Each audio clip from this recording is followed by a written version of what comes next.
नमस्कार दोस्तों, smart learning campus में आपका एक बार फिर से स्वागत है। दोस्तों, आज इस प्रैक्टिस सीरीज़ में हम अपना इस सीरीज़ का प्रैक्टिस सेट तीसरा लगा रहे हैं। इससे पहले हम 2 प्रैक्टिस सेट लगा चुके हैं। दोस्तों, अगर आपने वो प्रैक्टिस सेट नहीं देखे हैं तो ज़रूर देखें, क्योंकि आने वाले एग्ज़ाम में, सीटेट के एग्ज़ाम में वो आपके लिए बहुत लाभदायक हो सकते हैं।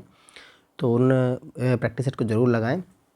और दोस्तों, अगर आप हमारे चैनल में नए हो तो चैनल को ज़रूर सब्सक्राइब कर लें और लाइक का बटन भी दबा दें। चलिए दोस्तों, अधिक देर ना करते हुए अपनी प्रैक्टिस सीरीज 3 को स्टार्ट करते हैं। हमारे यहाँ पहला क्वेश्चन है, which of the following is an example of fine motor skill? Running on road, swimming in river, kicking on a football, putting heads in a thread. देखिए दोस्तों, सीडीपी में हमने 2 तरह की मोटर स्किल्स पढ़ी हैं, जिसमें पहला है फाइन मोटर स्किल और दूसरा है gross motor skill. Gross motor 2 तरह की स्किल पढ़ी हैं। देखिए, फाइन मोटर स्किल में हम अपनी उंगलियों का, हाथ का, कलाई का प्रयोग करते हैं, जबकि ग्रॉस मोटर स्किल में हम अपनी जो जटिल मांसपेशियां हैं उनका प्रयोग करते हैं, जैसे कि पैरों का, चलने में, दौड़ने में, भागने में, कूदने में। तो जब इस तरह की बात आएगी तो ग्रॉस मोटर स्किल में हो गए। यहाँ पर है सूक्ष्म गत्यात्मक, तो हम वो काम देखेंगे जो यहाँ पर हम अपनी उंगलियों, हाथों द्वारा करेंगे। देखिए, सड़क पर दौड़ना तो हो नहीं सकता, नदी में तैरना नहीं है, फुटबॉल को लात मारना नहीं है, धागे में मोती पिरोना, ये हमारा फाइन मोटर स्किल है, सूक्ष्म गत्यात्मक कौशल का उदाहरण। बिल्कुल सही है, फर्स्ट का बिल्कुल, फोर्थ बिल्कुल सही आंसर है। चलिए दोस्तों, बढ़ते हैं क्वेश्चन नंबर 2 की तरफ। Cephalocaudal principle of development suggest that development proceeds from head to toe, complex to simple, specific to general और एक्सट्रीमिटीज़ टू सेंटर। देखिए, शीर्षगामी सिद्धांत जो अनुदेशित करता है कि विकास, ये एक सीधा सा फैक्ट है कि सिर से पांव की ओर बढ़ता है। शीर्षगामी सिद्धांत सदैव सिर से पांव की ओर बढ़ता है, इसी के लिए ये अनुदेशित करता है। जटिल से सरल की ओर नहीं होता है, विशेष सामान्य की ओर नहीं। ये केवल एक विकास के सिद्धांत हैं, लेकिन ये एक शीर्षगामी सिद्धांत नहीं है। बाएं से केंद्र की ओर बढ़ता है, ये भी नहीं है। तो एक आंसर है सिर से पाँव की ओर। आगे बढ़ते हैं दोस्तों, क्वेश्चन नंबर 3। बच्चों में समाजीकरण की प्राथमिक संस्था डैश है और द्वितीयक संस्था डैश है। देखिए दोस्तों, ये क्वेश्चन सीटेट का बिल्कुल फेवरेट क्वेश्चन है, क्योंकि इस तरह के क्वेश्चन सीटेट में ज़रूर आता है। तो मैं आपको बता दूं दोस्तों, इन क्वेश्चन को करने के लिए आपको हमेशा याद रखना है कि प्राथमिक संस्था में आपको हमेशा परिवार को फिल करना है, जबकि इसके अलावा सारी चीज़ें आपको द्वितीयक संस्था में फिल कर देनी।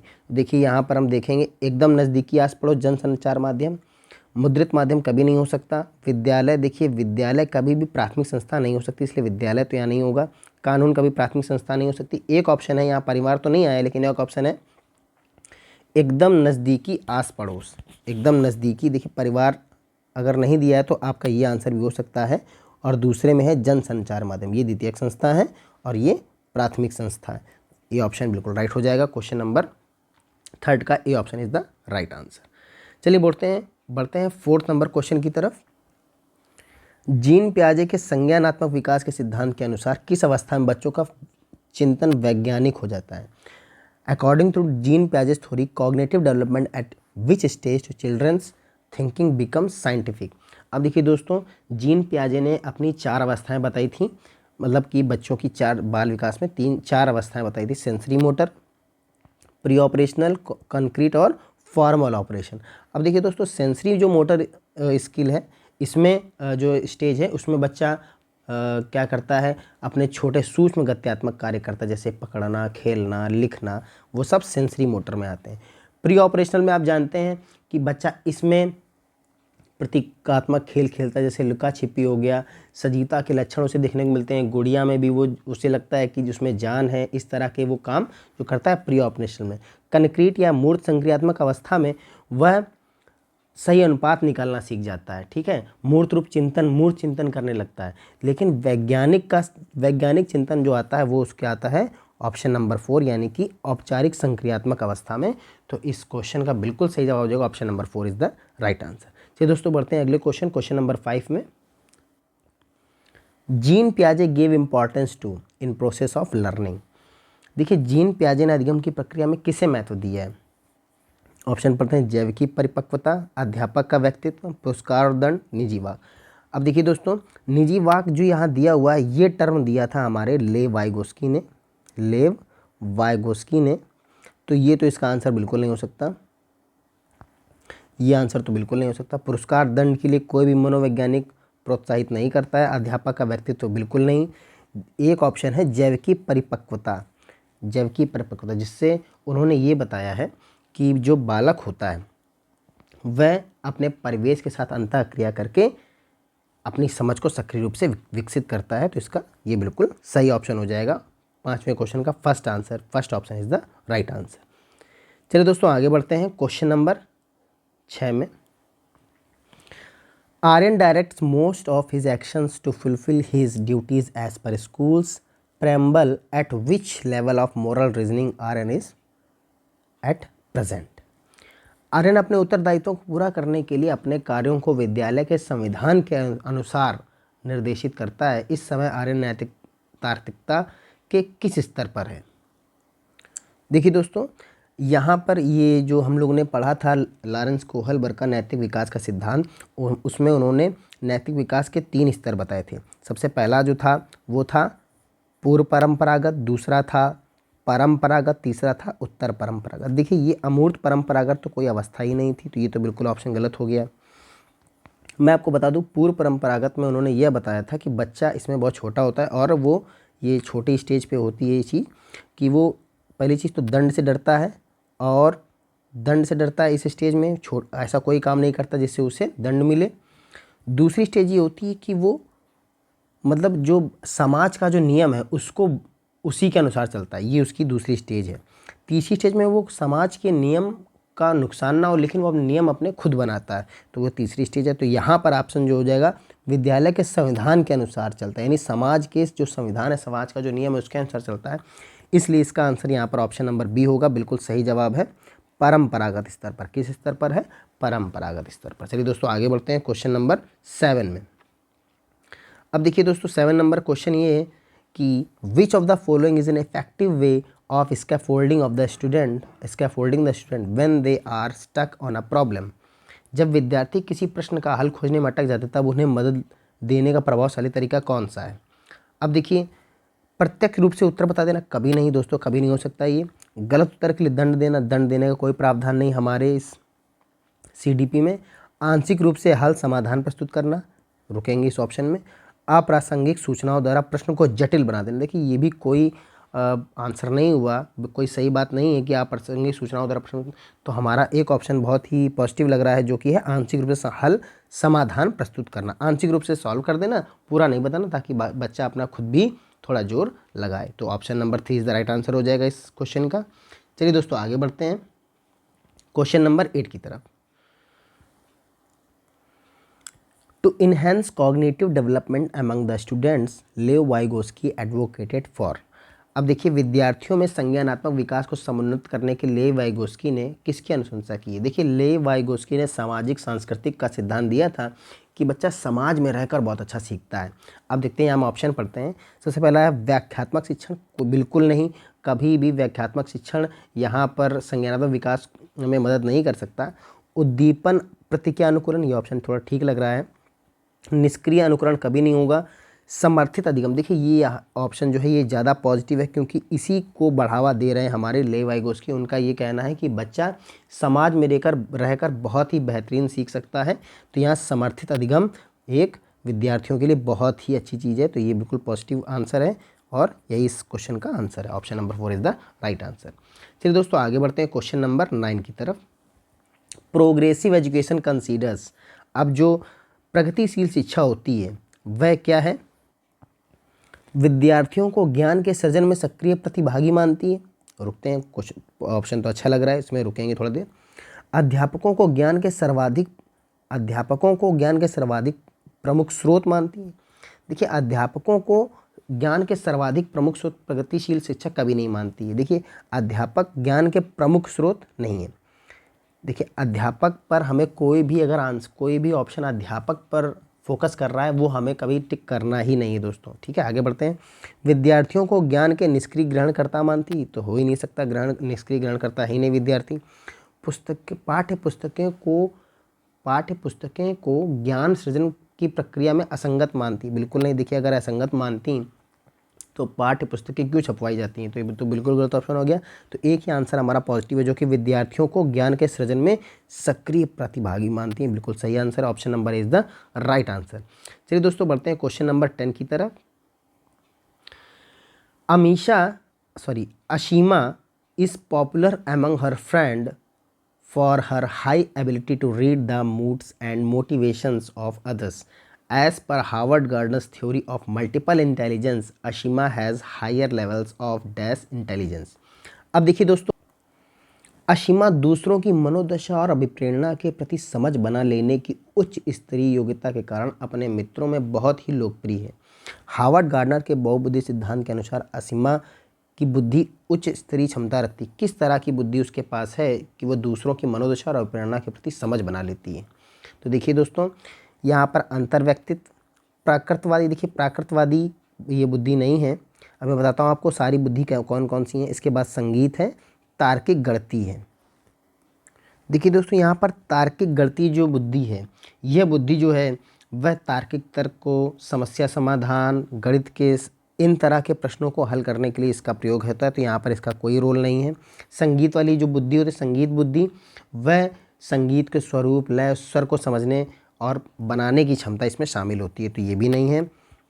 इसके बाद है प्रकृतिवादी बुद्धि। देखिए प्रकृतिवादी जो बुद्धि, इसमें विभिन्न प्रजातियों, पारिस्थितिकी तंत्रों और पर्यावरणीय स्वरूप सहित प्राकृतिक दुनिया के प्रति संवेदनता इसमें होती है। तो दोस्तों ये भी ऑप्शन नहीं हो सकता, क्योंकि इसमें प्रकृति को बहुत महत्व दिया जाता है। इस बुद्धि में प्रकृति के प्रति बहुत ही एक तरह से कह सकते हैं समझ विकसित हो जाती है। तो ये बुद्धि जो है वो है अंतर्व्यक्तित्व बुद्धि, जिसमें क्या होता है, इस तरह की बुद्धि में जो बालक होता है या कोई भी व्यक्ति होता है, वह दूसरों की मनोदशा और अभिप्रेरणा के प्रति समझ बना लेने की उच्च स्तरीय योग्यता होती है इस बुद्धि में। तो इसमें असीमा की जो बुद्धि है वो अंतर्व्यक्तित्व वाली बुद्धि है। चलिए दोस्तों, option A is the right हो जाएगा। अब बढ़ते हैं क्वेश्चन नंबर 11 की तरफ। अध्यापक को शिक्षण अधिगम प्रक्रिया में विद्यार्थियों के लिए परियोजना कार्य, देखिए इंग्लिश वाले क्वेश्चन देख लें इसको, और अब हम बढ़ते हैं हिंदी की तरफ। अध्यापक को शिक्षण अधिगम प्रक्रिया में विद्यार्थियों के लिए परियोजना कार्य, समूह कार्य, चर्चाएं और अध्यक्षता बिल्कुल शामिल करना चाहिए। तो पॉइंट बहुत पॉजिटिव है। अधिगम विद्यार्थियों के सामाजिक सांस्कृतिक संदर्भों से स्वतंत्र है। अब देखिए दोस्तों, यहाँ पर दिया गया है अध्यापक को शिक्षण अधिगम प्रक्रिया में विद्यार्थियों के लिए परियोजना कार्य, समूह कार्य, चर्चाएं, बिल्कुल पॉजिटिव पॉइंट है, तो बिल्कुल सही है। अधिगम विद्यार्थियों के सामाजिक सांस्कृतिक संदर्भों से स्वतंत्र नहीं है बच्चों, बिल्कुल नहीं है। इसमें दिखाया गया इंडिपेंडेंट है, नहीं, बिल्कुल डिपेंडेंट है। अगर अधिगम जो है विद्यार्थियों के सामाजिक सांस्कृतिक संदर्भों से बिल्कुल स्वतंत्र नहीं है, बल्कि इससे तो घिरा हुआ है। तो अगर ऐसा अधिगम नहीं होगा तो अधिगम बिल्कुल नहीं पूर्णता हो सकता। तो ये नेगेटिव पॉइंट है। इसलिए हमारा जो आंसर होगा वो ए और आर दोनों सही है, नहीं हो सकता। ए और आर दोनों सही, ये भी नहीं होगा। ए सही है लेकिन आर गलत है। यस, ए सही है और आर गलत है, ये हमारा बिल्कुल सही आंसर हो जाएगा। ये नहीं होगा। Option number 3 is the right हो जाएगा। क्वेश्चन नंबर 12, अपने 12 नंबर क्वेश्चन की ओर बढ़ते हैं। Boys are good at mathematics, and girls are good at music and dance. लड़के गणित में अच्छे होते हैं और लड़कियां संगीत और नृत्य में अच्छी होती है। यह कथन किसकी ओर इंगित करता है? देखिए दोस्तों, यह भी सीटेट का बहुत ही इंपॉर्टेंट क्वेश्चन है, जो कि जेंडर बाइसनेस से आता है। अब देखिए यहाँ पर इसका जो सही आंसर है वो है, रुकेंगे, जेंडर रूढ़िबद्धता, जेंडर समानता, जेंडर साम्यता या समतुल्यता। देखिए इसमें जेंडर समतुल्यता का भाव नहीं आ रहा है, साम्यता का नहीं आ रहा है, समानता का नहीं आ रहा है। यहाँ पर जेंडर रूढ़िबद्धता का यहाँ भाव आ रहा है कि एक पहले से ही मन में सबके बैठा हुआ पूर्वाग्रह है कि लड़के ही गणित में अच्छे होते हैं और लड़कियाँ संगीत और नृत्य में। ऐसा कुछ भी नहीं है, ये बस एक पूर्वाग्रह है जो हम सबके दिमाग में बैठा हुआ है। चलिए दोस्तों आगे बढ़ते हैं। 12 का option number is the right answer. Question number 3 है, in order to cater the diverse learning needs of student a teacher should not, क्या है, विद्यार्थियों को विविध प्रकार की अधिगम आवश्यकताओं को संबोधित करने के लिए अध्यापक को क्या नहीं करना चाहिए? देखिए नहीं पर जरूर गोला लगा लें ताकि हम ऑप्शन बिल्कुल सही दे पाएँ। विषय वस्तु को विभिन्न तरीकों से प्रस्तुत करना चाहिए, ये तो एक पॉजिटिव पॉइंट लग रहा है, इसे रुकेंगे अभी। विद्यार्थियों में अधिगम और स्वनियमन कौशल विकसित करने चाहिए, बिल्कुल ऑप्शन बहुत सही लग रहा है। विद्यार्थियों को निपुणता उन्मुखी लक्ष्य बनाने के लिए प्रोत्साहित करना चाहिए, बिल्कुल सही बात है ये तो। विद्यार्थियों को उनके सामाजिक संदर्भों के आधार पर नामीकरण, लेबल और वर्गीकरण करना चाहिए। देखिए दोस्तों, हमें अपने आंसर में कभी भी बच्चों को उनके सामाजिक संदर्भों या उनके क्षमताओं के आधार पर कभी भी उनका नामीकरण नहीं करना। यहाँ पर एक नेगेटिव आंसर और मैं नेगेटिव आंसर ही देना था, जो कि बिल्कुल यहाँ पर इस क्वेश्चन का बिल्कुल राइट आंसर हो जाएगा। यही वाला बिल्कुल option number 4 is the right answer. चलिए दोस्तों, बढ़ते हैं क्वेश्चन नंबर 14 की तरफ। is not an effective mode of assessment to understand the learning gaps during the activity। गतिविधि के दौरान अधिगम अंतरों को समझने के लिए आकलन का प्रभावी तरीका कौन सा नहीं है। यहाँ पर भी हमें जो गलत ऑप्शन है उससे बताना है। तो चलिए दोस्तों, मानकीकृत परीक्षणों पर आधारित आकलन, देखिए एक नेगेटिव आंसर है ये। तो आगे बढ़ते हैं और देख लेते हैं। रचनात्मक आकलन बिल्कुल होना चाहिए, तो बिल्कुल सही बात है, ये तो कोई गलत चीज़ नहीं है। सहपाठी आकलन बिल्कुल ले वाइगोस्की इसका बहुत समर्थन करते हैं। स्व आकलन ये भी बहुत ज़रूरी है। तो एक ही ऑप्शन है जो हमें बहुत नेगेटिव लग रहा है, वो है मानकीकृत परीक्षणों पर। देखिए कभी भी हमें जो आकलन है वो मानकीकृत परीक्षणों पर नहीं करना है, बल्कि हमारा जो आकलन का माध्यम वो बहुत लचीला होना चाहिए, मानकीकृत नहीं होना चाहिए। चलिए दोस्तों, आगे बढ़ते हैं। Option number is the right answer. Option number 15 की ओर बढ़ते हैं। Question number, which of the following question promotes critical thinking among students. निम्नलिखित में से कौन सा प्रश्न विद्यार्थियों में समालोचनात्मक चिंतन को समुन्नत करेगा। मतलब ऐसा क्वेश्चन जिसमें बच्चा अपने दिमाग का यूज़ करेगा, उसके अच्छे पॉइंट्स और ख़राब पॉइंट्स को भी ध्यान में देगा। तो ऐसा कौन सा क्वेश्चन है इसमें बच्चा अपने क्रिटिकल थिंकिंग को समुन्नत करेगा। देखिए पहला ऑप्शन है 523 को 62 से गुणा करो। देखिए इसका एक ही आंसर आएगा और इसमें कोई बच्चा अपना दिमाग जो पहले से ही गुणे की प्रोसेस वो करता था वैसे ही करके बस बैठ जाएगा। तो इसमें कोई भी उसका समालोचन चिंतन का यूज़ नहीं होगा। हरियाणा कब एक स्वतंत्र राज्य बना, ये एक लाइन के आंसर से उसका कोई भी क्रिटिकल थिंकिंग नहीं जनरेट होगी। गंगा नदी का उद्गम कहाँ, ये भी इसके लिए भी वह कोई दिमाग पर जोर नहीं डालेगा, उससे तो ये एक फैक्ट है, याद हुआ होगा। लेकिन एक ऑप्शन है, आप अपने शहर में जल भराव की समस्या का समाधान कैसे करेंगे। दोस्तों अब देखिए इसके लिए वह इसके अपने दिमाग का यूज़ करेगा, इसके लाभ परिणाम हानियाँ जानेगा, तभी इसका आंसर। तो इसमें वो अपनी क्रिटिकल थिंकिंग का इस्तेमाल करेगा। दोस्तों ये बिल्कुल सही आंसर है। चलिए अब आगे बढ़ते हैं दोस्तों क्वेश्चन नंबर 16 की तरफ। Inclusive education caters to the needs of. अब देखिए समावेशी शिक्षा किन शिक्षार्थियों की ज़रूरतों को पूरा करती है। तो ऑप्शन है हमारे, निम्न सामाजिक आर्थिक स्तर वाले विद्यार्थी। हाँ ये तो ऑप्शन हो सकता है, बिल्कुल पॉजिटिव है, इनकी ज़रूरतों को पूरा करती है। विविध जेंडर उन्मुखी विद्यार्थियों को, अच्छा रुकते हैं, विशिष्ट अधिगम अक्षमताओं वाले विद्यार्थियों को। तो बिल्कुल दोस्तों तीनों ही ऑप्शन हमें बिल्कुल सही लग रहे हैं और तीनों ही समावेशी शिक्षा में भाग लेते हैं। देखिए समावेशी शिक्षा में हर तरह का बालक आ जाता है, इसमें कोई भी बालक को हम लोग बाहर नहीं करते हैं। तो कोई भी आप ऑप्शन देखें, अगर किसी भी तरह का बालक है तो वो समावेशी शिक्षा में आ जाएगा। तो option number 4 is the right answer हो जाएगा।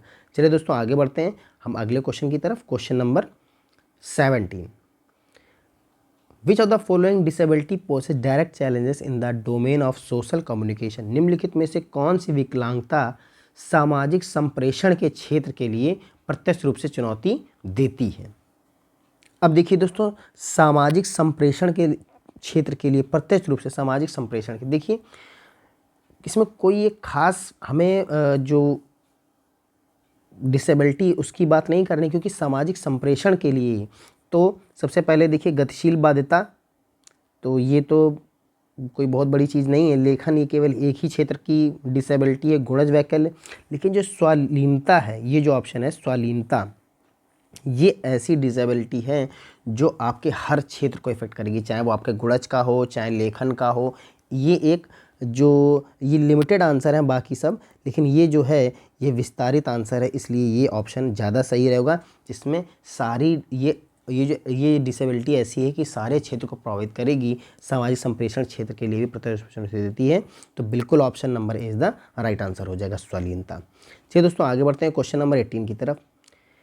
इन order to cater to the needs of student struggling with attention deficiency hyperactivity disorder, a teacher should. ध्यान अवधान अति क्रियाशीलता विकार से जूझ रहे विद्यार्थियों की आवश्यकताओं को संबोधित करने के लिए एक अध्यापक को क्या करना चाहिए। पहला ऑप्शन है, एक ही समय पर अनेक कार्य करने के लिए देने चाहिए। देखिए इससे तो वो और ही ध्यान अवधान उसका और ध्यान भटक जाएगा, तो ये तो ऑप्शन बिल्कुल नहीं होता है। कोई भी बच्चा उसे एक ही समय पर अनेक कार्य कैसे दिए जा सकते हैं, तो यह तो ऑप्शन बिल्कुल ही असंगत है। परिवेश में विकर्षण को कम से कम करना, हाँ ये एक ऑप्शन हो सकता है, लेकिन चलिए आगे क्वेश्चन ऑप्शन पढ़ते हैं, शायद इससे अच्छा भी कुछ मिल जाए। ऐसे प्रदत्त कार्य देना इसमें लंबी अवधि वाले ध्यान की ज़रूरत है। अब देखिए ये भी एक पॉजिटिव आंसर लग रहा है, लेकिन आगे देखते हैं। ऐसे कार्य देने चाहिए इसमें सहपाठियों के निष्क्रिय रूप से सुनना, ऐसा कुछ नहीं है, हमें ऐसे कार्य नहीं देने चाहिए।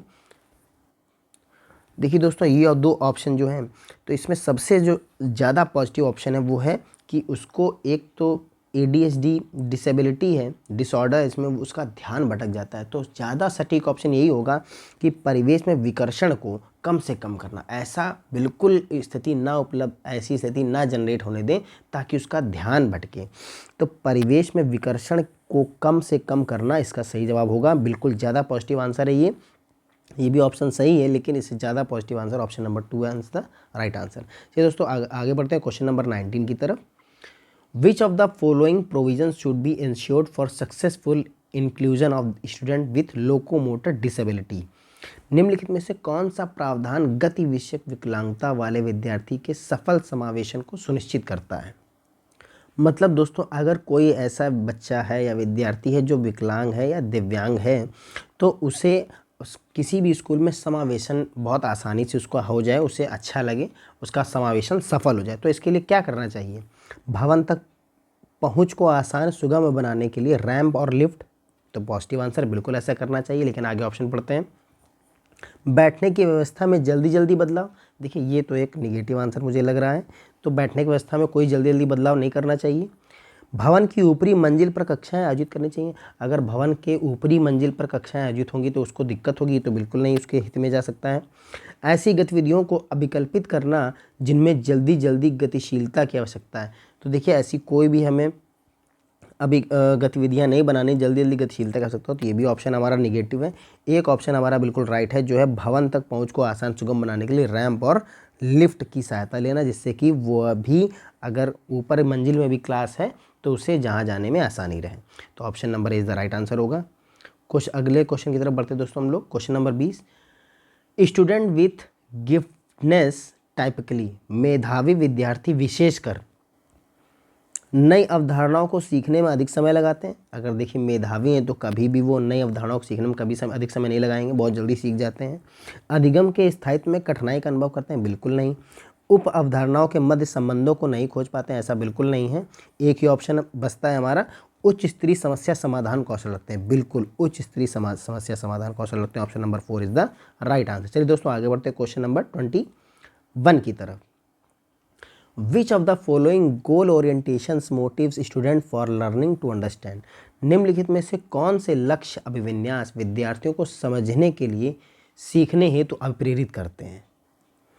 अब देखिए दोस्तों यहाँ ये कहा गया कौन से ऐसे अभिविन्यास हैं जो विद्यार्थियों को समझने के लिए, सीखने के लिए, क्या सीखना समझने के लिए अभिप्रेरित करते हैं, तो वो क्या है? निपुणता उन्मुखी उपागम केंद्रित, बिल्कुल पॉजिटिव आंसर है। निपुणता उन्मुखी परिवर्जन केंद्रित, तो परिवर्जन केंद्रित तो होगा नहीं। अवॉइडेंस फोकस तो होगा नहीं, तो बिल्कुल गलत हो गया ये दूसरा ऑप्शन। निष्पादन, देखिए हमें परफॉर्मेंस ओरिएंटेड नहीं करना है, हमें तो मास्टरी ओरिएंटेड करना है, तो निष्पादन तो हो ही नहीं सकता है, निष्पादन दोनों ऑप्शन गलत है। तो पहला ऑप्शन बिल्कुल सही है, निपुणता उन्मुखी उपागम केंद्रित बिल्कुल सही जवाब है इसका, option A is the right answer. चलिए दोस्तों आगे बढ़ते हैं क्वेश्चन नंबर 22 की तरफ। निम्नलिखित में से कौन सा मिलान विशिष्ट संदर्भों में विद्यार्थियों द्वारा अनुभव की जाने वाली भावनाओं की संभावना का सही मिलान है? Which of the following is the correct match of emotion likely to be experienced in by the students specified context? अब देखिए यहाँ पूछा गया है कि जब विद्यार्थी के साथ ऐसा क्या होता है, मतलब किस एक्ट के साथ कौन सी भावना बनती है विद्यार्थियों के साथ, वहाँ पर हम ये देखेंगे कि इसका सही मिलान कौन सा है। तो देखिए कुंठा, विद्यार्थी कुंठा होती है कब? जब गतिविधि को कम महत्व दिया जाता है और विद्यार्थियों का अधिगम कम पर नियंत्रण होता है, तो ये तो बात तो सही है, कुंठा का भाव तो बिल्कुल आएगा। चिंता हो जाएगी जब सफलता अपेक्षित होती है, देखिए जब सफलता अपेक्षित है तो चिंता क्यों होगी, तब तो आनंद आएगा ना, तो ये तो गलत हो गया। आनंद आएगा कब? जब सफलता नहीं मिलती, अरे ऐसा कैसे हो सकता है, तो बिल्कुल गलत ऑप्शन है, बिल्कुल गलत है ये। कृतज्ञता, जब असफलता को इस रूप में देखा जाता है कि उसका कारण कोई और व्यक्ति, देखिए उसका कारण कोई और व्यक्ति है, इसके लिए कृतज्ञता नहीं, ये तो गलत ऑप्शन हो गया। तो एक आंसर जो है वो बहुत ही सही है, जो है कुंठा का भाव कब आएगा, जब गतिविधि कम है। बस देखिए जो विद्यार्थी है, बालक जो है विद्यालय में गतिविधि करना चाहता है, लेकिन अगर गतिविधि को कम महत्व दिया जाएगा तो उसके मन में कुंठा का भाव बिल्कुल आएगा। तो ये बिल्कुल सही है, option A is the right answer. चलिए बढ़ते दोस्तों क्वेश्चन नंबर 23 की तरफ। Rajan, a school teacher, wants to facilitate development of metacognitive skill among his students. To do so, he should. राजन एक स्कूल अध्यापक अपने जो है वो अपने विद्यार्थियों में अधिसंज्ञान कौशलों के विकास को सुसाधित करना चाहता है। ऐसा करने के लिए उसे क्या करना चाहिए? विद्यार्थियों को उन चरणों को साझा करने के लिए कहना चाहिए जो उन्होंने दिए गए प्रश्न को हल करने के लिए प्रयुक्त किए। तो एक पॉजिटिव आंसर लग रहा है, लेकिन आगे बढ़ते हैं। कंठस्थ करने के लिए विषय सामग्री, देखिए कंठस्थ करने के लिए कोई विषय सामग्री नहीं देनी चाहिए, तो ये तो बिल्कुल गलत ऑप्शन हो गया यहीं से ही। विद्यार्थियों का केवल उनके घोषणात्मक ज्ञान के लिए आकलन करना, देख केवल वाले ऑप्शन तो बिल्कुल ही गलत है। विद्यार्थियों को प्रक्रियात्मक ज्ञान पर विमर्श चिंतन है तो निरुत्साहित करना, हमें निरुत्साहित तो करना ही नहीं है, तो ये तीन ऑप्शन तो गलत हो गए। तो यानी हमारा पहला ऑप्शन ही बिल्कुल राइट है कि विद्यार्थियों को उन चरणों को साझा करने के लिए कहना चाहिए जो उन्होंने दिए गए प्रश्न को हल करने के लिए प्रयुक्त किया। Option number is the right answer. चलिए दोस्तों आगे बढ़ते हैं क्वेश्चन नंबर 24 पर। सामाजिक रचनावादी डैश परिवेश डैश और डैश के द्वारा परिलक्षित होता है। बैठने की स्थिर व्याख्या, मानकी, देखिए मानकीकृत पाठचर्या तो हमारा कभी ऑप्शन नहीं हो सकता, तो बिल्कुल गलत है। अध्यापक केंद्रित शिक्षा शास्त्रीय प्रविधियाँ, ये भी नहीं हो सकता। अध्यापक केंद्रित शिक्षण शास्त्रीय प्रविधियाँ हमारा आंसर नहीं हो सकता।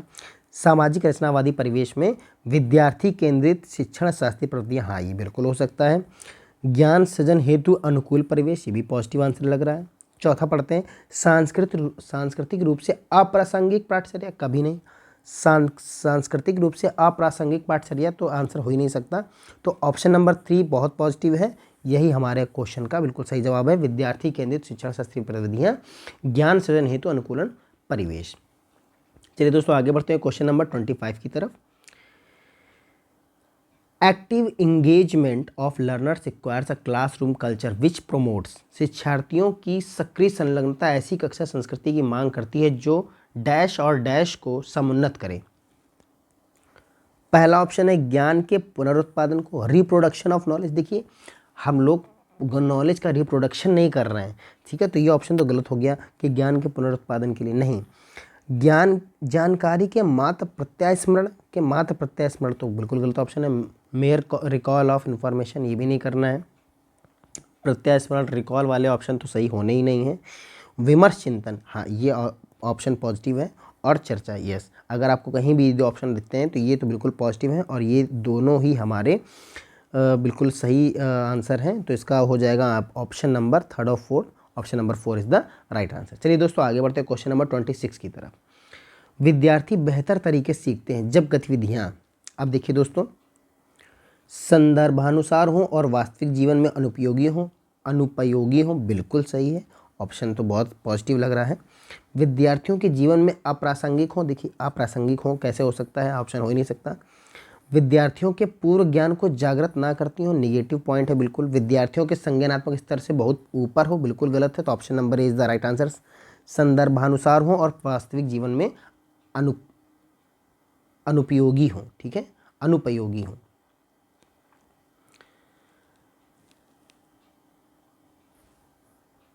अब देखिए दोस्तों आगे बढ़ते हैं। In order to facilitate reflective skills among student a teacher should, विद्यार्थियों में विमर्श चिंतन कौशल सुसाधित करने के लिए अध्यापक को क्या करना चाहिए? देखिए दोस्तों यहाँ पर विद्यार्थियों में विमर्श चिंतन कौशल को सुधारित करना है। विमर्श चिंतन कि बच्चा विमर्श करे, विचार करे, तो इसके लिए कौन सा ऑप्शन सही हो सकता है? विद्यार्थियों द्वारा स्व आकलन और स्वयं से प्रश्न करने को प्रोत्साहित करना, तो बहुत पॉजिटिव पॉइंट लग रहा है। चलिए दोस्तों आगे बढ़ते हैं। विद्यार्थियों को बिना समझ के श्याम पट से विषय वस्तु नकल करके दी, तो निगेटिव है, बिल्कुल गलत है। उद्दीपन प्रतिक्रिया अनुकूलन का प्रयोग करते हुए विद्यार्थियों को उस तरह से ढालने पर ध्यान केंद्रित करना चाहिए। उस तरह से ढालने से कुछ भी नहीं होगा, क्योंकि हमें उसे विमर्श चिंतन के कौशल से मतलब सिखाना है उसे, तो उस तरह ढाल देने से कुछ नहीं होगा उद्दीपन प्रतिक्रिया अनुकूलन का प्रयोग करते हुए। प्रत्यास्मरण आधारित और कंठस्थीकरण आधारित अधिगम पर बल देना चाहिए। देखिए कंठस्थीकरण तो बिल्कुल नहीं बल देना चाहिए, तो ऑप्शन नंबर ए ज़्यादा सही है कि विद्यार्थी द्वारा स्व आकलन और स्वयं से प्रश्न करने को प्रोत्साहित करना। इससे ही बच्चा स्वयं से जब प्रश्न करेगा तो वो विचार विमर्श को भी जन्म देगा। चलिए आगे बढ़ते हैं क्वेश्चन नंबर 28 पे। Learning is positively influenced by. अब देखिए जो निम्नलिखित ये क्वेश्चन दोस्तों यस निम्नलिखित में से कौन अधिगम को सकारात्मक रूप से प्रभावित करते हैं? कौन है जो सकारात्मक रूप से प्रभावित करते हैं? तो ऑप्शन है देखिए विद्यार्थियों में पारस्परिकता का बोध, दूसरा है परीक्षा आधारित शिक्षण शास्त्रीय प्रविधियाँ। देखिए परीक्षा आधारित शिक्षण प्रविधियाँ कभी भी सकारात्मक से प्रभावित नहीं करेंगी। अवमानित करने के अनुभव, ये भी बिल्कुल नहीं है। अवमानित करने मतलब आप देख सकते हैं एक्सपीरियंस ऑफ ह्यूमिलिएशन, ये भी नहीं है। इसके बाद है संसाधन समृद्ध कक्षाई परिवेश, बिल्कुल जहाँ पर जिस कक्षा में जो कक्षा संसाधन से समृद्ध होगी ऐसा परिवेश हमेशा बच्चों को सकारात्मक रूप से प्रभावित करेगा। तो ऑप्शन ए और 4 ज़्यादा पॉजिटिव हैं, तो यहाँ हम देख लेते हैं ऑप्शन 1 और 4। Option number 4 is the right answer. चलिए दोस्तों बढ़ते हैं क्वेश्चन नंबर 29 की तरफ। In what way a teacher should respond to the repeated errors made by a student. अध्यापक को विद्यार्थियों द्वारा बार बार की गई त्रुटियों के प्रति किस तरह का व्यवहार करना है? बिना किसी टिप्पणी के सही उत्तर बताना चाहिए। देखिए ऐसा नहीं है, बिना किसी टिप्पणी के तो सही उत्तर बताना ही नहीं है। त्रुटियों को नितांत रूप से विश्लेषण करना चाहिए और तदनुसार मदद लेनी चाहिए। बिल्कुल सही ऑप्शन लग रहा है ये। सीधे सपाट तरीके से अंक काट लेने चाहिए, ये तो गलत, बिल्कुल नेगेटिव पॉइंट है। नकारात्मक पुनर्वर्णन द्वारा त्रुटियों को हटाने का प्रयास करना चाहिए। देखिए नकारात्मक पुनर्वर्णन द्वारा नहीं, तो ये भी गलत है। यानी एक ही पॉजिटिव पॉइंट है, वो है ऑप्शन नंबर 2। तो यही हमारा बिल्कुल आंसर है, बिल्कुल सही जवाब। और हमारा इस वीडियो का लास्ट क्वेश्चन है, which of the following enhance problem solving skill among students. निम्नलिखित में से किसके द्वारा विद्यार्थियों में समस्या समाधान कौशलों का संवर्धन किया जा सकता है? अब देखिए दोस्तों यहाँ आ रहा विद्यार्थियों में समस्या समाधान कौशलों को बढ़ावा देना है, तो कार्यात्मक स्थिरता। देखिए ये तो ऑप्शन नहीं है, यानी कि अगर फंक्शनल फिक्सनेस आ जाएगी तो बिल्कुल समस्या समाधान कौशल का विकास नहीं। अभिसारी चिंतन मतलब होता है कन्वर्जेंट थिंकिंग। देखिए कन्वर्जेंट थिंकिंग नहीं होगा, हमें तो चिंतन को अपसारी करना है, हर दिशा में फैलाना, या अपसारी नहीं करना है। प्रतिक्रिया समुच्चय मतलब यह रिस्पॉन्स सेट बनाना, नहीं ये भी बिल्कुल गलत है। इसका चौथा ऑप्शन ही कुछ ठीक हो सकता है कि खोजबीन अन्वेषण का प्रयोग, बिल्कुल ऑप्शन नंबर सही है कि उसका व्यक्तित्व कुछ इस तरह हो जाए कि वो हर चीज़ में खोजबीन अन्वेषण का प्रयोग करने लगे, तो वह समस्या समाधान कौशलों का उससे संवर्धन किया जा सकता है। तो दोस्तों आज हमने 30 क्वेश्चन लगा लिए हैं और हम इसके बाद प्रैक्टिस सेट 4 भी लाएंगे। आप ज़रूर इन सेट्स को प्रैक्टिस सेट को सॉल्व करें, जिससे आप CDP में 30 आउट ऑफ 30 मार्क्स गेन कर पाएँ। दोस्तों इसी तरह वीडियो लगातार देखते रहिएगा। हमारी वीडियो अच्छी लगे तो उन्हें लाइक करिए, शेयर करिए, सब्सक्राइब करिए। दोस्तों मिलते हैं अगली वीडियो में, तब तक के लिए नमस्कार।